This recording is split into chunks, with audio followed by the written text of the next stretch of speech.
Hello everyone, welcome back to my channel Study with Pankaj sir. Today we are going to discussing features of agriculture sector on the eve of independence.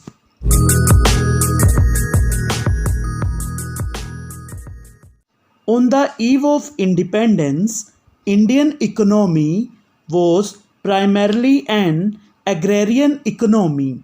Around 72% of population derived its livelihood from the agriculture sector, which reflects the importance of the sector in the Indian economy.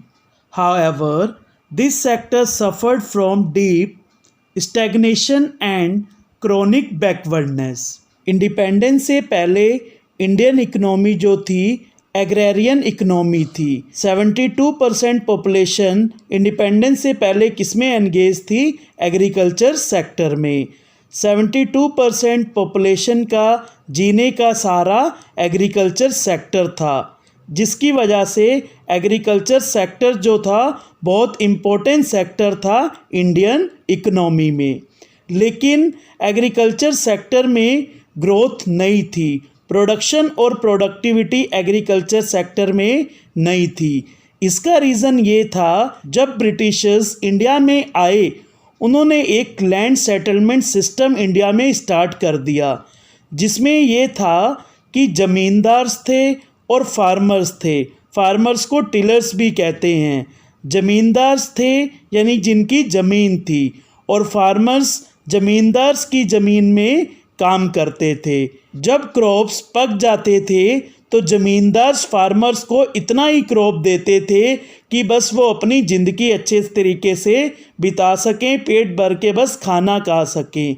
बाकी जितना भी crop से related profit होता था, सारा profit कौन रखते थे? ज़मींदार्स खुद रखते थे। और कुछ प्रॉफिट का पार्ट ज़मींदार्स किनको दे देते थे? ब्रिटिशर्स को एक फिक्स अमाउंट जो है ज़मींदार पे कर देते थे।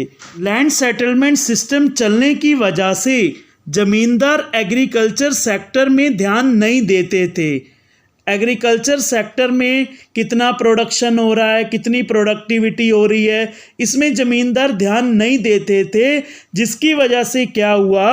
However, this sector suffered from deep stagnation and chronic backwardness, जिससे क्या हुआ?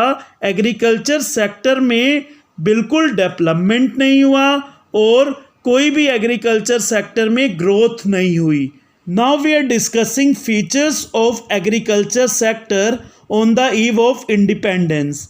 First feature is low production and productivity. Production refers to total output, while productivity refers to output per hectare of land. Production का मतलब होता है कि कितना output हुआ, यानी कि कितने finish goods, finish crops agriculture sector में प्रोड्यूस हुए। प्रोडक्टिविटी का मतलब ये होता है कि एक एकड़ लैंड में कितना आउटपुट यानी कितने क्रॉप्स प्रोड्यूस हुए। Both production as well as productivity were found to be extremely low on the eve of independence. This was result of the lack of means with farmers and lack of incentive to the tillers of the soil. Production और productivity जो थी बहुत कम थी independence से पहले। उसका कारण ये था, जो फार्मर्स थे यानी कि टिलर्स थे, उनके पास कोई अच्छी टेक्निक नहीं थी कि वो यूज़ करें एग्रीकल्चर सेक्टर में ताकि प्रोडक्शन को बढ़ा सकें। उनको कोई इंसेंटिव नहीं गवर्नमेंट के द्वारा दी जा रही थी ताकि वो एग्रीकल्चर सेक्टर में ग्रोथ कर सकें। इसी वजह से इंडिपेंडेंस से पहले एग्रीकल्चर सेक्टर में जो प्रोडक्शन था और प्रोडक्टिविटी थी वो क्या थी? लो थी। Second, exploitative land settlement system.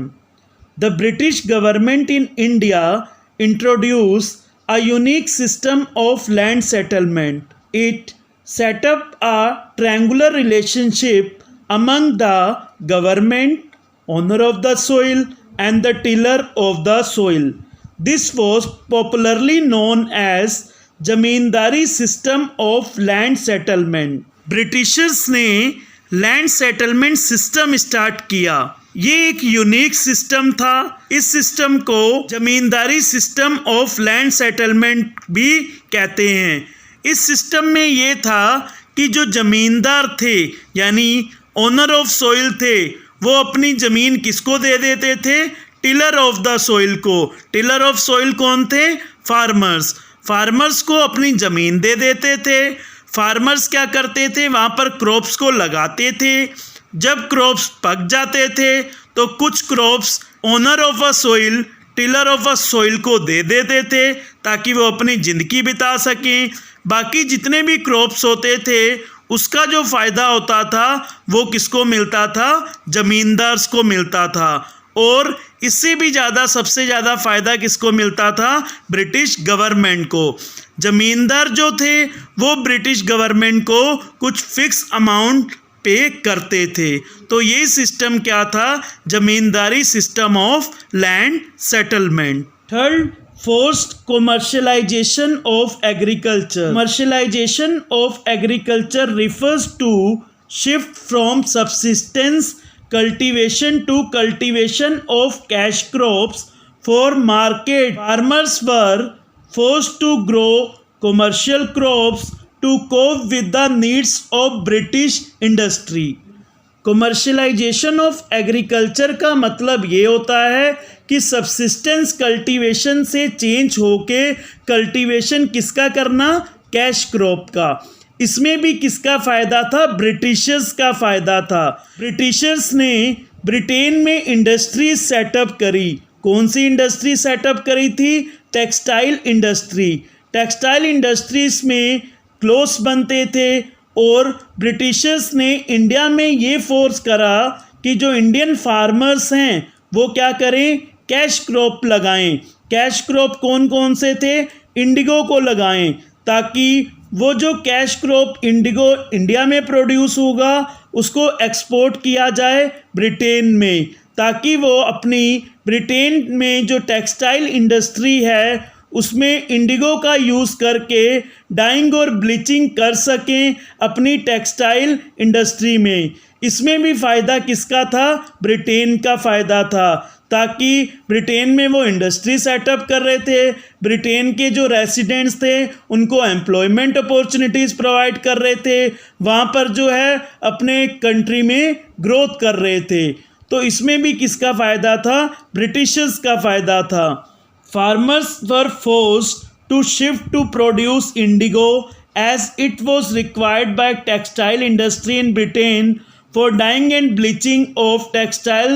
The farmers were either forced to accept advance payment for cultivation of indigo production of commercial crops, exposed the subsistence farmers to uncertainty of market for their subsistence. Britishers क्या करते थे? Farmer को advance payment दे देते थे। Advance payment इसलिए देते थे ताकि इंडिगो का प्रोडक्शन किया जाए, और इंडिगो का प्रोडक्शन करने का फ़ायदा क्या था? ब्रिटिशर्स को फ़ायदा था।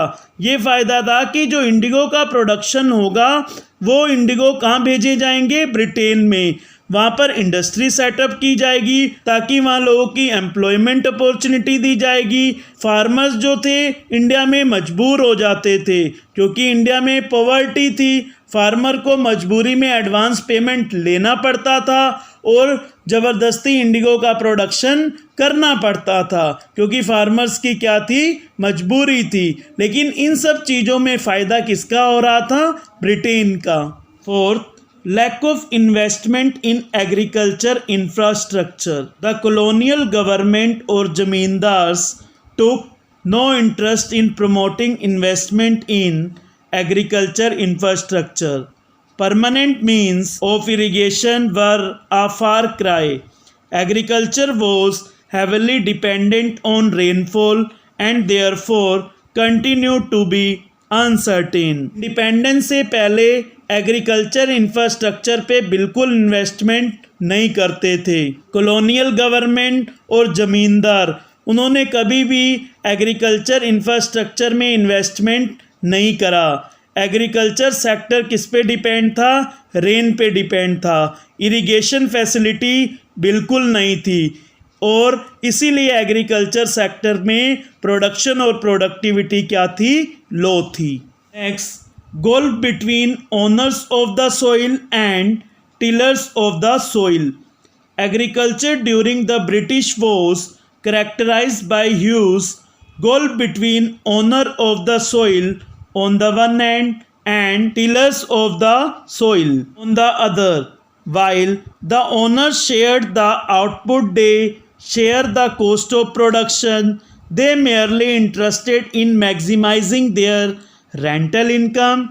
The tillers of soil were given enough for subsistence. Britishers ने ओनर ऑफ सोइल और टिलर ऑफ सोइल के बीच में एक खाई बना दी थी। वो खाई कैसे बनाई थी? ब्रिटिशर ने एक लैंड सेटलमेंट सिस्टम किया था।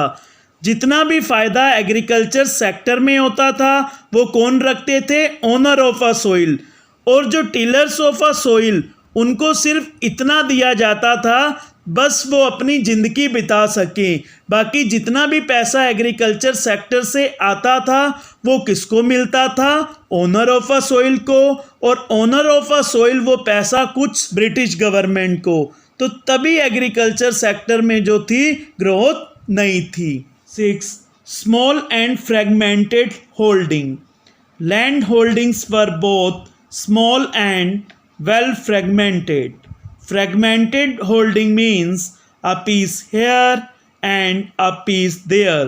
Accordingly, most land holdings were uneconomic, yielding low output at high cost. Agriculture sector में इसलिए भी ग्रोथ नहीं थी क्योंकि जो लैंड होल्डिंग थी वो स्मॉल और फ्रेगमेंटेड होल्डिंग थी।